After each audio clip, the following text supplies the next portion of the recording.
Welcome back to Macroscope. In this video, we'll break down the most important macroeconomic data released last week across the US, UK, Eurozone, Japan, and China. We'll explore inflation, employment, and business activity trends, and what they signal for the global economy and markets. Let's dive in. This week, the US labor market posted big surprises again, and inflation softened. Conversely, Europe's inflation ticked up, but labor data from Germany disappointed. While Asia, particularly Japan and China, is showing signs of cautious optimism. Highlight: US. Strong jobs, weak wages, mixed inflation. Eurozone. Stable inflation, soft employment. UK. Weak housing, PMI flat. Japan. Confidence rebounds. China. PMIs show stabilization. Starting with employment data, the US had 8 major data releases with beats against forecast in 4 of these.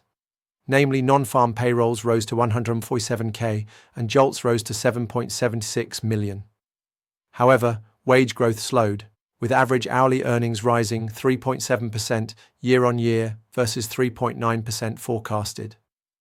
The Eurozone had 4 data releases, unemployment data, with misses in the EU unemployment rate versus the forecast and up on the prior data.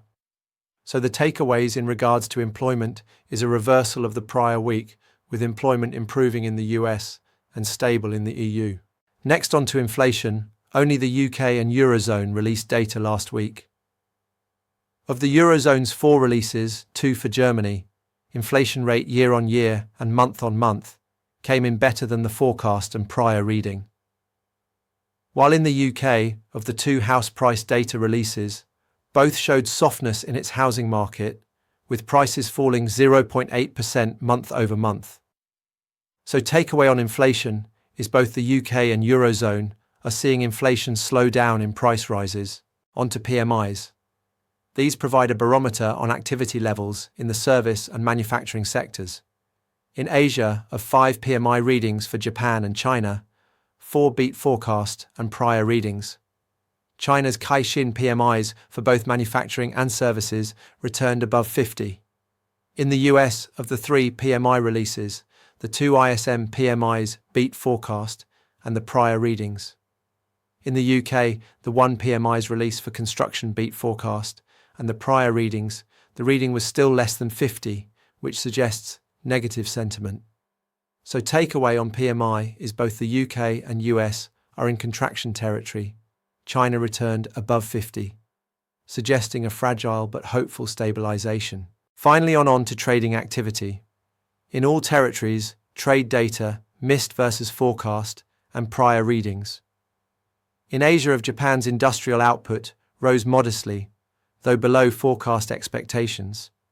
In the US, manufacturing sentiment is still weak, but factory orders surged 8.2%, in line with forecast and ahead of prior reading of 3.9%. While the balance of trade came in at $71.5 billion down from $60.3 billion, driven mainly by a fall in exports.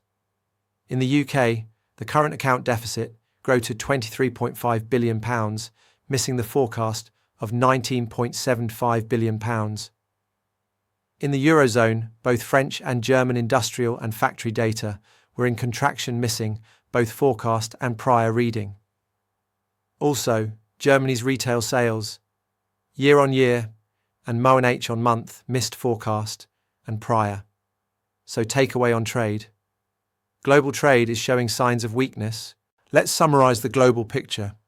Zooming out, here's what the latest data tells us. Jobs. The US is leading.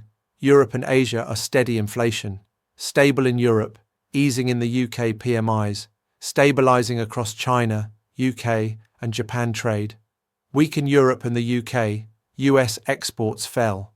So what are some of the implications of last week's data, and as a macroeconomic investor, how could you play this? 1. Central bank's path has not become any clearer. The Fed may pause longer before any rate cuts, given labour strength. The ECB faces a trap: hot inflation, but cold output. Japan's BOJ may hold firm as consumer and business sentiment improve. 2. Markets reactions. FX, strengthening dollar. If the Feds pause on rate cuts, this would make the US dollar stronger versus the euro and yen. Weak global trade. Together with weak global trade, those countries that depend on trade could see a weakening in their currencies, such as the yen and the euro. This would indicate fading the euro and the yen. PMIs. With PMIs in China, US and UK recording more beats versus misses, this could indicate a bottoming in manufacturing sentiment and the possibility of a rebound.